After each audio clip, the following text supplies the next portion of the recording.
né? Então hoje nós vamos falar de cura financeira, vamos falar de dinheiro sim. E o que acontece, gente?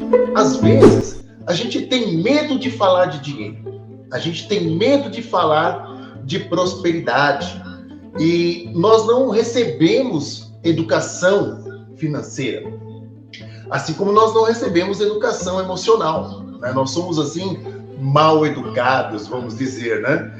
E nós não sabemos como lidar com o dinheiro. É interessante que nós reclamamos. Eu não tenho dinheiro, tá me faltando dinheiro, eu não consigo fazer as coisas que eu quero. Mas a gente sabe cuidar do dinheiro, a gente sabe investir, a gente sabe gerar riquezas, né? Nós sabemos realmente multiplicar. Nós estamos vibrando na prosperidade. Como é que está isso? Porque assim, se nós não entendemos ou se nós não gostamos do dinheiro, não gostamos da prosperidade, o porquê então reclamamos? Por que então achamos assim esse tema tão complicado?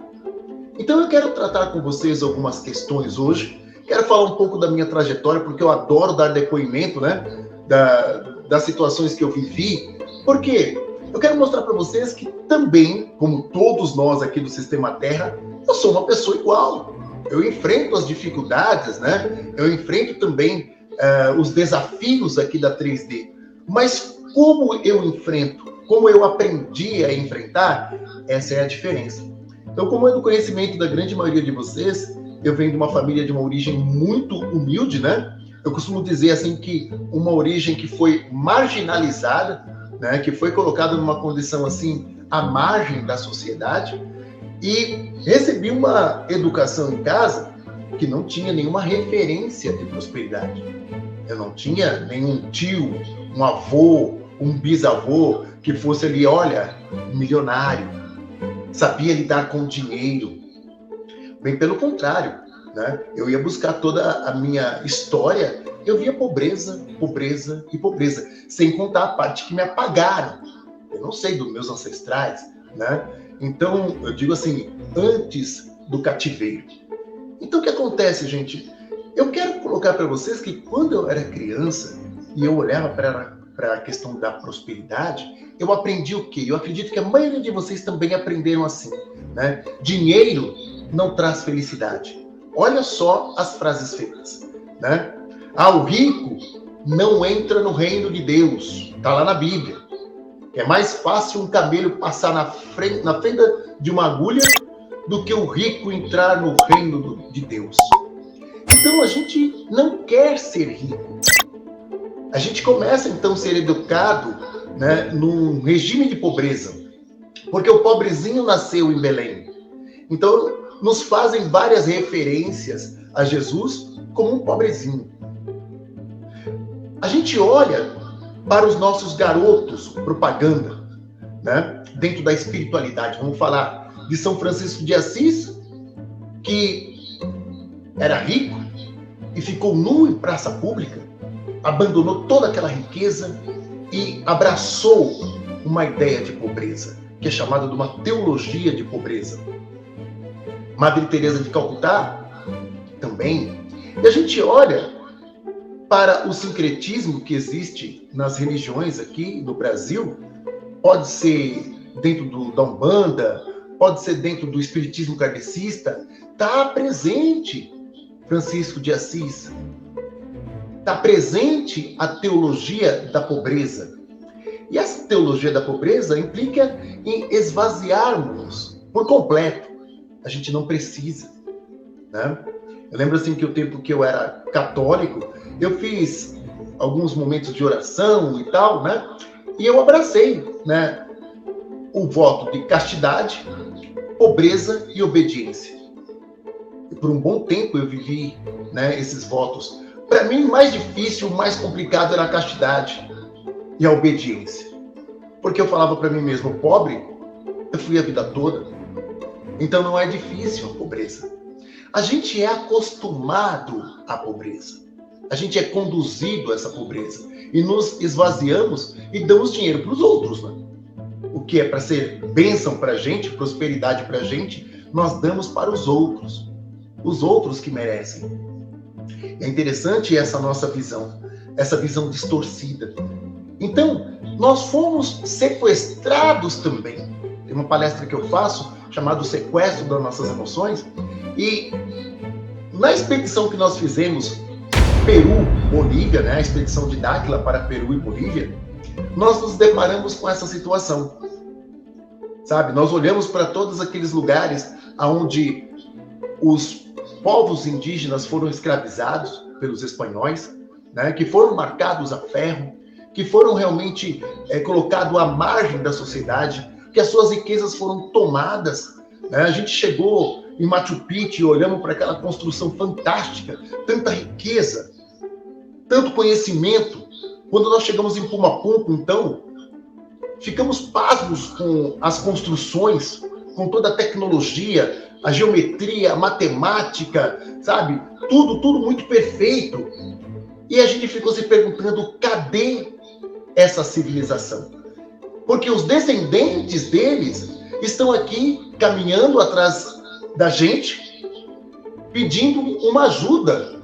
Eles caminhavam atrás da gente falando assim, ajuda-me, por favor, ajuda-me, uma plata, por favor. E aquilo era humilhante, gente. Era humilhante ver aqueles descendentes, vamos dizer, dos deuses, naquela condição. Mas se nós olharmos o que foi feito lá no passado, o buraco que foi feito no emocional deles foi gigantesco, com a sua espiritualidade, com a sua cultura. Gente, e foi exatamente isso que aconteceu. Me lembrou muito, depois que eu assisti o filme no Avatar, e eu percebendo toda aquela situação, né, do general querendo acabar com aquela árvore, falando, a gente vai fazer um buraco no emocional deles tão grande, que eles não vão saber nem da onde eles vieram. E foi exatamente isso. Eu lembro que eu conversando com o guia, eu falei assim para ele, né? Como que você se sente, né? Olhando para a história de vocês aqui, né?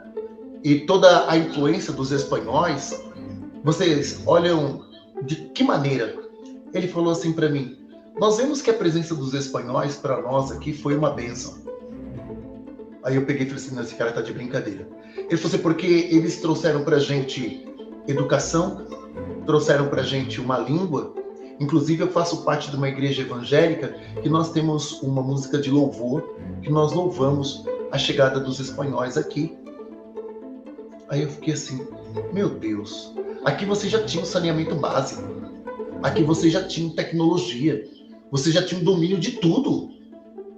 Vocês acham que os espanhóis lá na Europa ainda estavam jogando cocô e xixi pela janela do segundo andar lá para cair na rua? Vocês estão falando que eles trouxeram, então, a civilização? O que é isso aqui, então, que os seus pais construíram? Que os seus ancestrais construíram? É esse buraco no emocional, é esse sequestro das nossas emoções. E essa palestra que eu faço, que eu falo sobre esse tema, é como a gente estivesse vivendo uma síndrome de Estocolmo. Nós somos sequestrados e a gente aprende a amar o sequestrador, a cuidar do sequestrador, a se esvaziar para que o sequestrador tenha vida. E assim a gente está, educados assim. Então eu convido vocês a olhar para o que fizeram aqui no Brasil, o que fizeram na América Latina, né? E entender um pouco desse contexto. Esse contexto que está mais próximo de nós, que está mais próximo da educação que recebemos na escola, dentro das igrejas, ou até mesmo dentro da nossa casa, com frases assim, não, meu filho, sabe? Um pouco com Deus é muito. Como que a gente escutou essa frase, né? O muito sem Deus não é nada. São frases feitas que ficam no nosso inconsciente ali martelando. E hoje a gente fica se perguntando por que toda hora que eu estou pertinho de ganhar dinheiro, eu não consigo. O que acontece? É esse buraco no emocional, gente. Esse buraco que fizeram. E se nós formos um pouquinho mais atrás, vamos aí para uma questão assim de alguns milênios atrás, quando os Anunnakis chegaram aqui. Então, se vocês não conhecem bem essa história, tem muitas palestras, né? Otávio Reis fala muito disso. Tem lá no canal do Rafael Hungria, Então procure lá essa história, ou então compre o livro, né, da história dos Anunnakis, o livro Perdido de Enki, e tem outros livros também que contam essa história do povo sumério, e a chegada desses Anunnakis, e a criação do homem aqui na Terra, esse corpo adâmico que nós temos. Veja bem, eles nos criaram, fizeram essas inseminações ali, né, para que nós fôssemos escravos, para que nós fôssemos braçais para eles. Então, eles não nos criaram, né, eu estou dizendo, eu não estou falando da energia suprema, de Deus, não. Eu estou falando dessa história que eu estou convidando vocês a pesquisarem. Eles nos criaram para sermos servos, para sermos escravos. Eles não nos criaram para ter uma vida longa, né? Eles foram realmente, quando eles viram que fizeram uma criação muito perfeita, né? E essa vida realmente, essa vida inteligente, essa história de Adapa começa na África mesmo, né? Conforme os estudos arqueológicos. Então o que acontece? Essa criação já foi feita para a servidão. Esse corpo perfeito que nós temos aqui, inteligente, capaz, já foi feito para servir. E depois que eles fizeram o que fizeram e que foram embora, eles deixaram seus descendentes aqui, conduzindo, né, as religiões, os governos, né? E todo tipo de governo, viu, gente? Não tem direita, não tem esquerda, não tem a realeza, não tem social-democracia, não. Todos esses sistemas são conduzidos na sua origem, lá no topo, por essas mãos desses Anunnakis, desse governo do caos, desse governo oculto. Entende isso? Então, eles manipulam a gente com discursos de pobreza, com filmes que nos remetem a isso, né? Com histórias e contos de fadas, né, que nos remetem a essa pobreza, com músicas que nos levam a essa autoestima comprometida, entende? É como as músicas de sofrência, que nos leva realmente a entender que paixão é sofrimento, que paixão é dor, que é esvaziamento e entrega. Que eu posso ser realmente pisado, que eu posso ser humilhado. O importante é o meu amor, ele vale por mim e por você. E a gente é cercado, gente, nos desenhos, nos filmes, nas novelas, nos comerciais. Eles nos levam, eles nos conduzem como marionetes. E aí a gente não sabe por que a gente não consegue prosperar. Gente, o mundo, ele é próspero, o mundo é abundante. Uma vez, num treinamento lá no meio do mato com o Bill, ele falou pra gente assim: vocês já olharam um pé de abacate? Quanto que ele ocupa de espaço, de terra? Aí a gente ficou chutando uns 2 metros, uns 3, de raiz e tudo. Ah, tá bom. Quanto tempo dura um pé de abacate? Aí me remeteu à minha infância, né? E um momento assim de fome que eu passei, que eu saía da escola e tinha um pé de abacate no caminho, e que sempre eu pegava aqueles abacates e eu guardava ali no forno, lá enrolado com jornal, para ele amadurecer rápido, para eu comer. E às vezes era só aquele abacate que tinha. Gente, eu fiquei olhando para aquele pé de abacate e ele existe até hoje. Eu não sei quantos anos, porque quando eu tinha 10 anos, aquele pé de abacate já estava lá, e era adulto, e produzia. Esse pé de abacate existe até hoje, 40 anos depois. E produzindo. E cada abacate tem lá sua semente. Gente, dá para plantar muito. A gente come abacate e planta mais pés e planta. Se a gente vai guardar, todo esse estudo a gente estava fazendo lá, no meio do mato, com os nossos PhDs aí das estrelas, né? E a gente foi conduzido a olhar para o universo que é abundante. Essa ideia de universo escasso é mentira. Porque se você abre uma mão, olha quanta semente tem lá dentro. Se você plantar na sua casa ali no cantinho ali, no meio, qualquer cantinho dá. Alface, tomate, tudo, gente. As suas sementes são abundantes. E a gente pode fazer muito, muito, muito em qualquer canto. O clima aqui do Brasil é um clima maravilhoso. Tudo que se planta dá, né? Não foi assim que disseram lá no passado? E continua sendo. Então é abundante. Então a sua cabeça precisa ir para uma realidade abundante. Porque se a abundância couber na tua cabeça, ela vai também caber na tua vida. Ela vai estar na tua vida, essa abundância. E você não pode se acomodar. Mas eu quero dizer para você que não é só você pensar, você sentir. Você tem que fazer alguma coisa. Tem que fazer, gente. E a gente teve também um treinamento fantástico. Veio uma ser de 13ª dimensão, uma parceira, a parceira das parceiras. E ela disse uma frase assim: aquele que pensa, que faça. Que busque e que faça. Olha só o fazer. A gente pensou, vamos para a ação. Aquele que pensa, que faça. Que busque. A gente tem que buscar recursos, a gente tem que olhar a abundância, gente. A prosperidade está do nosso lado. A gente que não vê. Tudo é como cabe aqui na sua cabeça. Se você acha que dá para ganhar um dinheirinho vendendo bala no farol, depende de como você vê esse negócio. Se você tiver um cestinho pequenininho com algumas balinhas e numa vibração de pobreza, é aquele pouquinho que você vai ganhar. Um dia desse eu cheguei num farol, gente, tinha uma mulher vendendo umas balas, sabe, de caramelada com coco por dentro, e ela fez tantas balas, e ela num corredor assim da avenida, ela foi colocando banquinhas enfeitadas, bonitas, e ela estava lá na ponta. E ela transitava nesse corredor, que tinha mais ou menos uns 20 metros, todos com banquinhas mostrando o produto dela. Gente, que coisa bonita. Aquela mulher, ela vendia pra caramba. E eu passando de carro com uma amiga, eu falei, olha isso aqui, ó. Isso aqui é prosperidade. Essa mulher, ela fecha o dia no mínimo aí com uns R$500 no bolso. Gente, o Silvio Santos era camelô. E ele saiu daquela realidade e veio o império que ele montou. Mente próspera.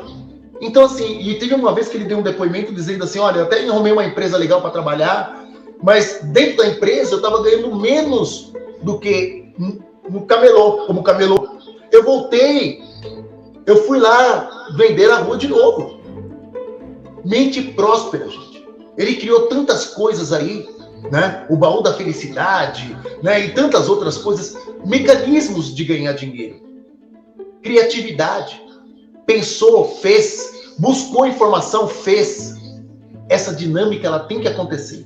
Senão não é possível prosperar. Então a gente não adianta orar, porque para nós, em Dáquila, a oração é hora da ação. É hora do fazer. Pensa, faz. Certo? Então não é orar e ficar esperando cair do céu. Eu vou ser agraciado porque eu tenho fé. Eu gosto de Tiago, o escritor da Bíblia, do livro da Bíblia, que ele fala que a fé sem obras, ela é morta. Me mostre a sua fé pelas suas obras, pelo que você faz. Eu sou uma pessoa assim, eu não acredito no que a pessoa está me falando. Eu acredito no que a pessoa está fazendo. Se o fazer dela não é coerente com o que ela diz, eu me baseio pelo que ela está fazendo.